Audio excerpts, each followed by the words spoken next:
नमस्कार दोस्तों, मैं हूं आपका दोस्त आरपी। फिर से आपका स्वागत है आपके अपने यूट्यूब चैनल पर। और आज हम बात करने वाले हैं वोडाफोन आइडिया। भारी भरकम कर्ज के दबे मारी कंपनी वोडाफोन आइडिया। एंड आशा करता हूं कि काफ़ी इन्वेस्टर्स इसमें नहीं है। I don't know about traders, but investor आशा करता हूं कि कोई नहीं है इसमें। ठीक है, तो भी नई जानकारी उभर कर आ रही है क्योंकि after government announce relief package, तो एक आशा की नई किरण वोडाफोन आइडिया में लग रही है। तो उसमें काफ़ी ऐसे ट्रेडर्स या इन्वेस्टर्स भी जस्ट वॉश आउट कर रहे हैं कि मतलब क्या होगा या क्या होने वाला है। क्योंकि कंपनी अगर हम देखेंगे, Aditya Birla group backed and plus जो ब्रिटिश कंपनी है वोडाफोन, तो one of the most powerful company से इंडिया की Aditya Birla group and plus जो ब्रिटिश की कंपनी है। But still company in struggle. ठीक है, आपको पता है भारी भरकम कर्जा है। एंड अभी जो कर्जे का जो ड्यू उन्हें देना है which is near in next financial year अभी आ रहा है। But still company facing much of stress. And मतलब क्या करना है, सिचुएशन डे बाय डे मतलब जैसे सिकोड़ती जा रही है, धीरे धीरे धीरे सिकोड़ती जा रही है, बस डिस्कशन हो रहा है। तो इसी बीच जानकारी उभर कर आ रही है। तो चलिए उस जानकारी को हम जानने की कोशिश करते थे, सीधे आगे बढ़ते हैं। तो देखिए यहाँ पर अपडेट क्या है। तो इससे भी पहले मैंने एक वीडियो बनाया था जहाँ पर ये डिस्कशन हुआ था कि किस तरह Kumar Mangalam Birla group and British group चाह रहे कि कुछ कैश इन्फ्लोज करे। But still that all discussion in process, हमें कुछ कंफर्मेशन नहीं मिला है। नाउ रिसेंटली एक डेवलप हुआ था कि एसबीआई से टॉक चल रहा है to get another fresh loan, जहाँ पर ये भी बताया गया था कि यस कुछ प्रेजेंटेशन किया जाए कि how Vodafone Idea will survive and what their strategy to for next 1 or 2 year. एक प्रेजेंटेशन दिया जाए एसबीआई को कि वो कॉन्फिडेंट में आए, एक नया फ्रेश लोन दिया जाए। But still that is also look in dilemma. तो वो जानकारी क्या है, देखिए। ए recent report indicated that the struggling telco had initiated talk with the country's largest lender, State Bank of India, for a fresh loan. ठीक है, fresh loan. However, the bank clarified that there is no development that would require disclosure under the SEBI listing regulation as of now. तो देखिए, bank कह रहा है कि अभी कोई डिस्कशन ये आगे नहीं बढ़ रहा है। बट ये हमें अपडेट आया था, even we come to know also कि डिस्कशन चल रहा है। But there is no confirmation as of now from the SBI, which is again हमें ये बता रहा है कि बस टॉक चल रहा है। ठीक है, वोडाफोन यहाँ पर क्या है, Vodafone idea is also in talk with the investors for the equity funding for the repayment of bonds maturing by the end of this financial year. तो देखिए, जो बॉन्ड्स होते हैं कंपनी के, जिसे कंपनी को पेमेंट करना है, which is coming in maturity level for this financial year, ये आ रहे हैं। तो कंपनी को भी कर्जा देना है other than the government bonds. ठीक है, यहाँ पर तो वो कैसे करेंगे, right.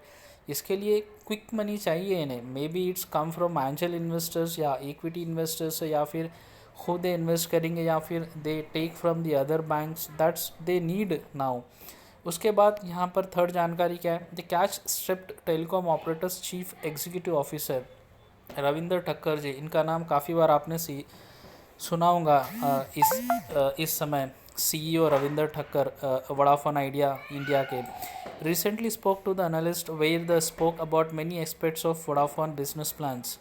Thakkar highlighted the importance of tariff hikes and indicate that company may have to hike rates before its competitors. तो देखिए ऑप्शंस क्या बचा है अभी वोडाफोन इंडिया के पास, क्योंकि जो स्टेक होल्डर्स है, ओनर्स है, they are also not in a position to take the call. Banks के पास से अप्रोच किए, they are also in dilemma.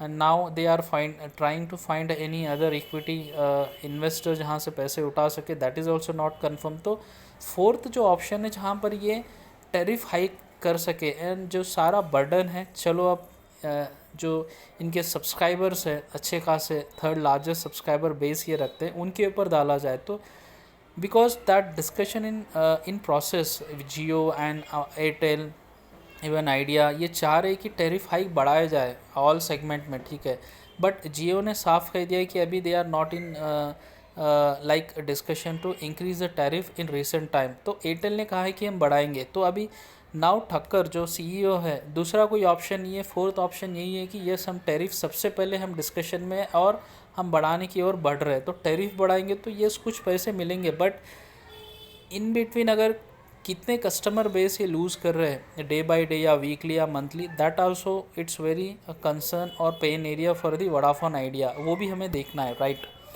उसके बाद देखिए कितने पैसे एज ऑफ नाउ चाहिए वोडाफोन आइडिया को सर्वाइव करने के लिए as of now to fix the current situation for next 2 to 3 months।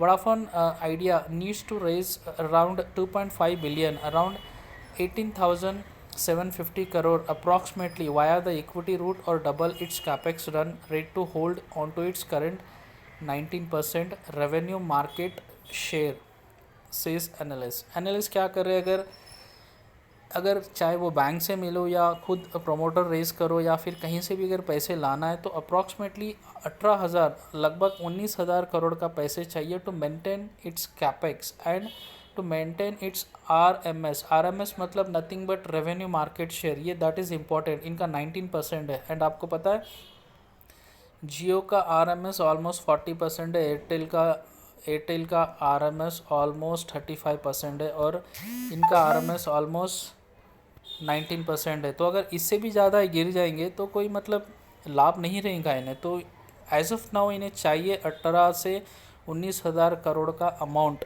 To immediate boost their 5G या 4G टेक्नोलॉजी सेक्टर में, या to have one of the third largest telecom company in the India. अगर बचे रहना है तो इतने पैसे एडजस्ट करना ही है। आप टैरिफ बढ़ाइए, टैरिफ से कितने आएंगे, इतने तो नहीं आएंगे।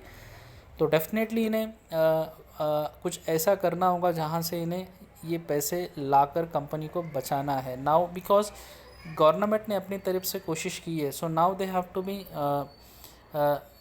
Like find out a way जहाँ पर ये सारे जो क्राइसिस है वो कम हो सके। So that still looks scary situation in Vodafone Idea. तो as a investor yes, still wait and watch, trader I don't know, but yes हमें देखना है और आगे बढ़ना है यहाँ से भी।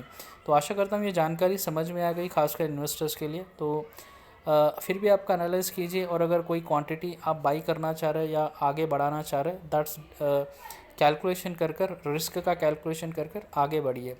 वीडियो देखने के लिए धन्यवाद। चैनल को सब्सक्राइब अवश्य कीजिए। Thank you.